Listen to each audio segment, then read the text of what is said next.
কি জানা এদিকে জানিছি পান্থশালা সে অদিনিয়া দেখা যা জীবন দীর্ঘ ৪৫ বর্ষর জীবন ভিতরে এই দেবীদাস মিশ্র কিছু বুঝু কি ন বুঝু এদিকে বুঝিছি পরীক্ষা নবাকু কেই জনে উপরবালাকু মো ঠিকনা দিয়ে দিয়েছি জীবন সারা খালি পরীক্ষা পাস করিবা মো কপাଳରେ ନାହିଁ ধন্যবাদ মিস্টার ঈশ্বর ମୋ ଉପରେ ବିଶ୍ୱାସ ରଖିଥିବାରୁ ଅଶେଷ ଅଶେଷ ଧନ୍ୟବାଦ। ଆରେ ଭାଇ କେହି ଜଣେ କହିଥିଲେ ଚିତ୍କାର କରି ହସୁଥିବା ଲୋକର ପକେଟ ଅଣ୍ଡାଳି ଦେଖିଲେ ଟଙ୍କା କି ସୁନା ପାଇବନି ପାଇବ ଗୋଟେ ଲୁହ ଭିଜା ରୁମାଲ ଯୋଉଟା କି ଆଜି ମୋ ହାତ ମୁଠାରେ ଅଛି।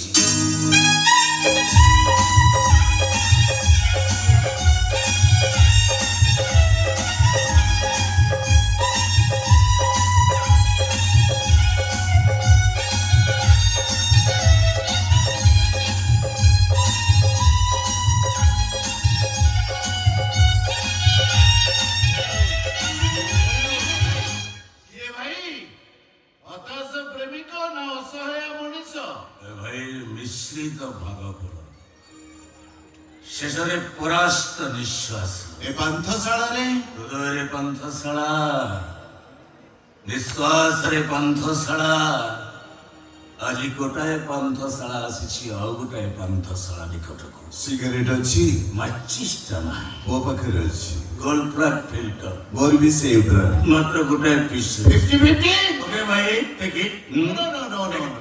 ମୋ ସାଙ୍ଗ କହେ ସିଗାରେଟ ଟାଣିବ ଲାଷ୍ଟ ଝିଅକୁ କିସ୍ କରିବ ଫାଷ୍ଟ।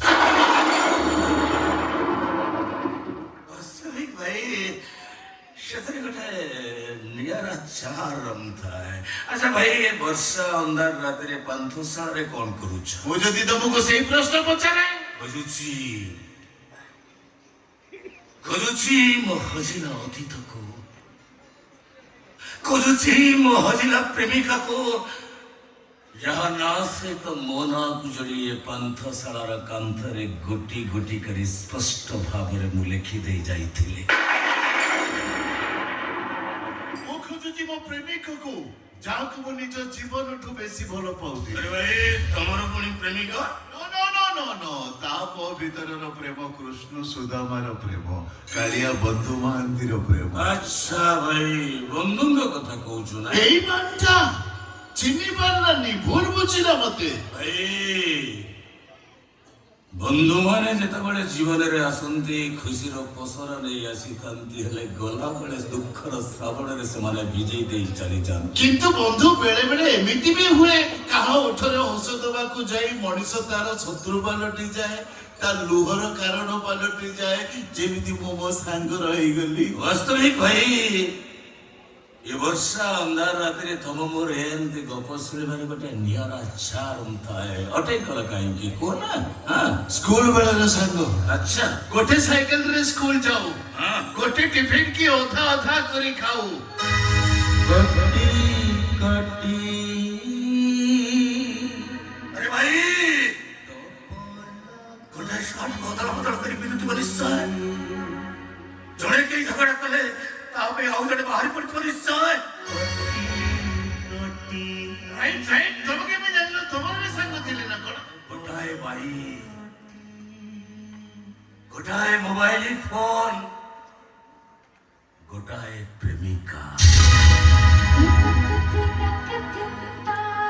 ଦି ଜଣ ଗୋଟିଏ ଝିଅକୁ ଲାଇନ ମାରୁଥିଲୁ ସତ ହେଲେ ସେ ଶଳାଟା ଜିତିଗଲା ଗୀତା ତାର ହେଇଗଲା।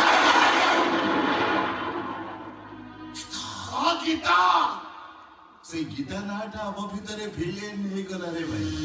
ଗୀତା ପାଇଁ ମହାଭାରତ ସେଦିନର ମହାଭାରତ ଅର୍ଜୁନ ଆଉ ଦୁର୍ଯ୍ୟୋଧନଙ୍କ ଭିତରେ ଆଉ ଆଜିର ମହାଭାରତ କୃଷ୍ଣ ଅର୍ଜୁନଙ୍କ ଭିତରେ ଦେବୀଦାସ ମିଶ୍ର ଆଶୁତୋଷ ଭିତରେ। ଆଶୁତୋଷ ମହାପାତ୍ର ଆଜିର କୋଟିପତି ମୋ ପିଲାଦିନର ସାଙ୍ଗ ଶଳାଟା ଗୀତା ପାଇଁ ଶତ୍ରୁ ହେଇଗଲା। ଦିନେ ଆସୁ ମୋ ଗୀତା ଗୋଟେ କାରରେ ଦାରିଙ୍ଗବାଡି ବୁଲିବାକୁ ଯାଉଥିଲୁ হঠাৎ গাড়িটা ঘাটি তলକୁ খସି ପଡିଲା। ଭାଗ୍ୟ ଭଲ ଆମେ ବଞ୍ଚିଗଲୁ। ପ୍ରଥମେ ମୁଁ ଭଲ ହେଲି, ତାପରେ ଗୀତା 2 ମାସ ପରେ ଆସୁ। ମୁଁ ଘରେ ଥାଏ, ଗୀତା ମୋତେ ଫୋନ କଲା। ମୁଁ ପଚାରିଲି କୋଉଠି, ସେ କହିଲା ଡକ୍ଟରଙ୍କ ପାଖରେ। ମୁଁ ଯାଇ ପହଞ୍ଚିଲି, ଦେଖିଲି ଗୀତା ଚୁପଚାପ ଠିଆ ହେଇଛି। ମତେ ଦେଖି ଛୋଟ ଛୁଆଙ୍କ ଭଳି କାନ୍ଦିଲା। ମୁଁ ପଚାରିଲି ଡକ୍ଟର କଣ କହିଲେ? ସେ କହିଲେ ଡକ୍ଟର କହିଲେ ଏଇ ଝିଅ କେବେ ଜୀବନରେ ପିଲାର ମା ହେଇପାରିବନି।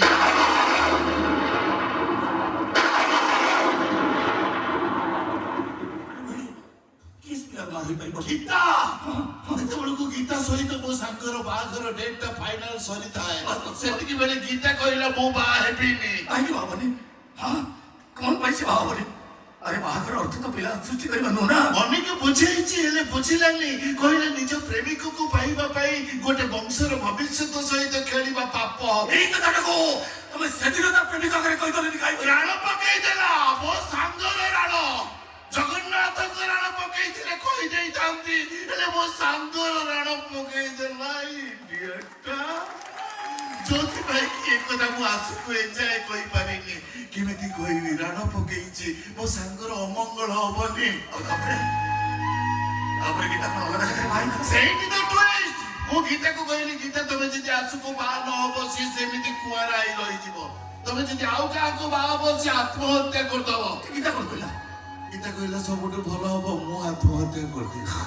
ମୁଁ ତାକୁ କହିଲି ଗୋଟେ କାମ କର, ଚାଲ ମୁଁ ତୁମ ସ୍ୱାମୀ ହେଇଯିବି। ମିଛି ମିଛିକା ସ୍ୱାମୀ କାହିଁକି ପଚାର? କାହିଁକି? ମୋ ସାଙ୍ଗ ମୋ ପାଇଁ ଯେତିକି ମୂଲ୍ୟବାନ, ମୋ ସାଙ୍ଗର ପ୍ରେମିକା ତ ସେତିକି ମୂଲ୍ୟବାନ।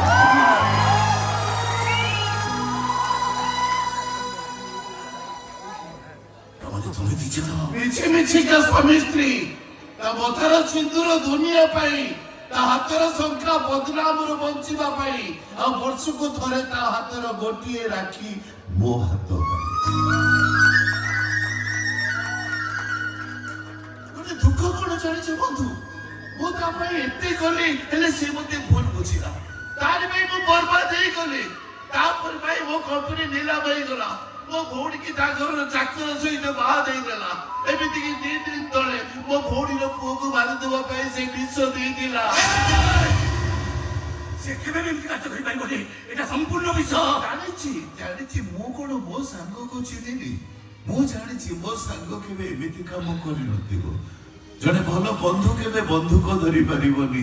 ଜଣେ ଭଲ ସାଙ୍ଗ କେବେ ଶତ୍ରୁ ହେଇପାରିବନି। ଜାଣିଛ ଆଜିକି ଠିକ 20 ବର୍ଷ ତଳେ ଆମେ ଦିନେ ଏଇଠି ଥିଲୁ। ଏମିତି ବର୍ଷା ହଉଥାଏ, ଏଇଠି ଜଣେ ବାବୁ ରହୁଥାନ୍ତି। ତାଙ୍କ ପାଖରୁ ଗୋଟେ ସିଗାରେଟ ମାଗିକି ଟାଣିଲୁ। ସେ ହାରମୋନିୟମ ବଜାନ୍ତି, ଆମେ ଗୀତ ଗାଉ। କଠି କଠି ଡବଲ କଠି ଆସୁଛି।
কটি কটি চপল কটি কটি কটি চপল কটি কটি কটি চপল কটি কটি কটি চপল কটি এই বন্ধু রে ତୁ ଆଜି ପର୍ଯ୍ୟନ୍ତ ମୋ ପାଖରେ କେମିତି ଲୁଚେଇ ରଖିଥିଲୁ ବେ ଦେବୀ? ଆରେ କେମିତି କହିଥାନ୍ତି ତୁ କହୁନୁ? ତୋ ପ୍ରେମିକା ମୋ ରାଣ ପକେଇ ଦେଇଥିଲା।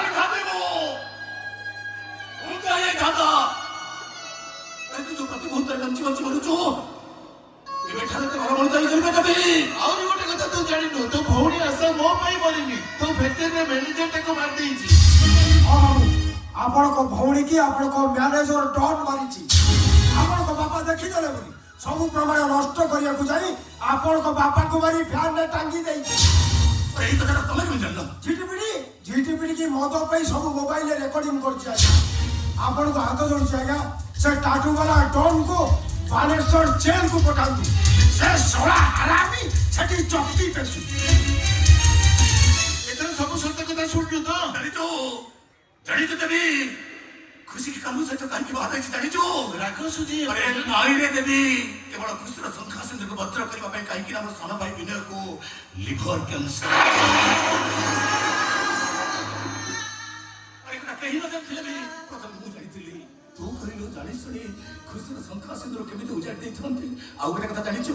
ଆରେ କାହ୍ନୁ ଆମର ଚାକର ନୁହେଁ, କାହ୍ନୁ ହଉଛି ଆମର ମାଲିକ। କାହିଁକି ନା ଆମର ସମସ୍ତ ସମ୍ପତ୍ତି କି ମୁଁ କାହ୍ନୁ ନାଁରେ ଉଇଲ୍ କରିଛି। ବିଶ୍ୱାସ କରିଦେବି ସବୁ କିଛି ମୁଁ କାହ୍ନୁ ନାଁରେ ଉଇଲ୍ କରିଦେଇଛି। ବେ ସାଙ୍ଗ, ତୁ ସତରେ ହିରୋ ବେ।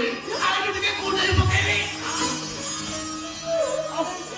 ଗୀତା ଆଉ ଖୁସି ତତେ ଭୁଲ ବୁଝୁଛନ୍ତି। ମୁଁ ଯାଉଛି ସେମାନଙ୍କୁ ବୁଝେଇଦେବି। ଆଉ ଗୀତାକୁ କହିବି ତୁ ଯାକୁ ହିରୋ ବୋଲି ଭାବୁଛୁ ସେ ଖାଲି ହିରୋ ନୁହଁ, ହିରୋ ନମ୍ବର 1। ଜଗନ୍ନାଥ ହେ, ମୋତେ କ୍ଷମା କରିଦିଅ ଜଗନ୍ନାଥ। କାହିଁକି ନା ଯୋଉ ଗୀତା ମୋ ପାଇଁ ଜଳି ଜଳି ଆଜି ପର୍ଯ୍ୟନ୍ତ ବଞ୍ଚି କେତେ କଷ୍ଟ ସହିଛି, ଏତେ ଦୁଃଖ ସହିଛି, ମୁଁ ତାକୁ ଭୁଲ ବୁଝି ତାକୁ ଦୁଃଖ ଦେଇଛି, ଯନ୍ତ୍ରଣା ଦେଇଛି। ମୋତେ କ୍ଷମା କରିଦେବ ଜଗନ୍ନାଥ, କ୍ଷମା କରିଦେବ। ଏଠି ଅନ୍ଧାରରେ କଣ କରୁଛ? ତମ କଟି କଟି ଗୀତକୁ ଖୋଜୁଛ ନା? ନାଇଁ ତାହେଲେ କାହାକୁ ଖୋଜୁଛ? ତମକୁ। ମତେ ଖୋଜୁଛ? କାହିଁକି? ଆଜି ଟିକେ ଖାଲି ତମକୁ ଆଖି ପୁରେଇ ଦେଖିବି। ବାପରେ ବାପ।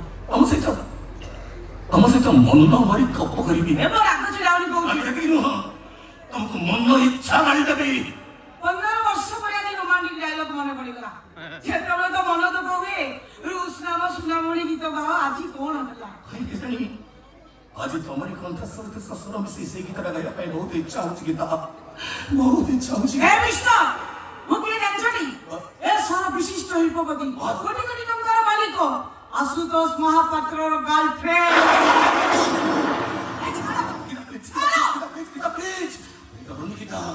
କାହିଁକି ଯେତେବେଳେ ଗଛଟି ଫୁଲଟା ଭାବୁଥିଲା, ଯେତେବେଳେ ଫୁଲଟା ସେଇ ଦେହରେ ପିଟି ହେଉଥିଲା, ସେତେବେଳେ ଭଅଁଟା ଫୁଲ ନୁହଁ ଫୁଲର ବାସ୍ନାକୁ ଭଲ ପାଉଥିଲା। କାହିଁକି ନା ଏ ଭଅଁର ଏମିତି ଗୋଟେ ଭଅଁର ଫୁଲ ଅପେକ୍ଷା ଫୁଲର ବାସ୍ନାକୁ ଅଧିକା ଭଲ ପାଏ। ଆଜି ତ ଏ ଭଅଁରଟା ଆଜି କିନ୍ତୁ ତମ ସହିତ ମୋର ବହୁତ କିଛି କଥା ହବାର ଅଛି। ମୁଁ ମୋ ସ୍ୱାମୀକି ଖୋଜୁଛି। କଥାଟା ସେଇଠି ଗୀତା କହିପାରିବ ତମେ? ସ୍ୱାମୀ ଶବ୍ଦର ଅର୍ଥ ତମେ କହିପାରିବ ଗୀତା? କହିପାରିବ ତମେ? ଯେ ସ୍ତ୍ରୀକୁ ଶଙ୍ଖା ସିନ୍ଦୁର ପିନ୍ଧାଏ ତାକୁ ହିଁ ସ୍ୱାମୀ କହନ୍ତି। ପଲାର ଗଙ୍ଗାରେ ଯେ ପାଖରେ ଠିଆ ହୁଏ ତାକୁ ହିଁ ସ୍ୱାମୀ କହନ୍ତି। ଗୀତା ସ୍ୱାମୀ ଶବ୍ଦର ଅର୍ଥ କେବଳ ଏତିକି, ପୁରୁଷର ଓଜନିଆ ଦେହକୁ ଯେ ହାଲକା କରିଦିଏ, ତାର ଶିରା ପ୍ରଶିରା କ୍ଷିପ୍ର ଗତିରେ ଧାଉଥିବା ରକ୍ତଟାକୁ ଯେ ଶୀତଳ କରିଦିଏ, ପାରମ୍ପରିକ ରୀତି ଅନୁସାରେ ନିଜେ ମା ହେଇ ଯେ ପୁରୁଷକୁ ବାପା ହେବାର ସୁଯୋଗ ଦିଏ ତାକୁ କଣ ସ୍ୱାମୀ କହନ୍ତି? କରିଛ ଗୀତା? এই জন্মের কথা সুযোগ দিয়েছ। নিজ ইচ্ছাকে সম্মান দেওয়া যায়, আবশ্যক ইচ্ছাকে সমাধিত করিবার কৌশি অধিকার তম নিকটে নাহি গীতা। কৌশি অধিকার তম নিকটে নাহি। অপুকে মার দেবার অধিকার তমুক কে দেলা আশুতোষ মহাপাত্র? কে দেলা?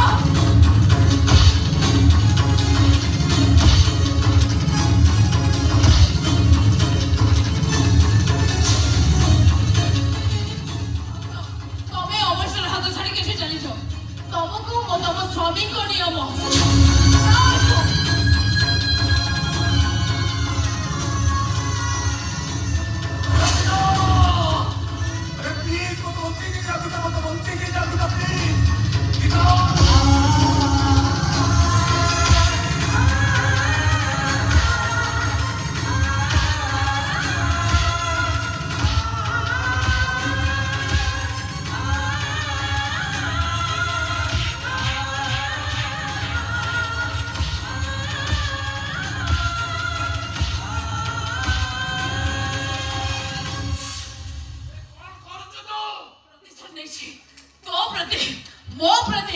ମୋ ପୁଅ ପ୍ରତି ହେଇଥିବା ଅନ୍ୟାୟର ମୁଁ ଆଜି ପ୍ରତିଶୋଧ ନେଇଛି।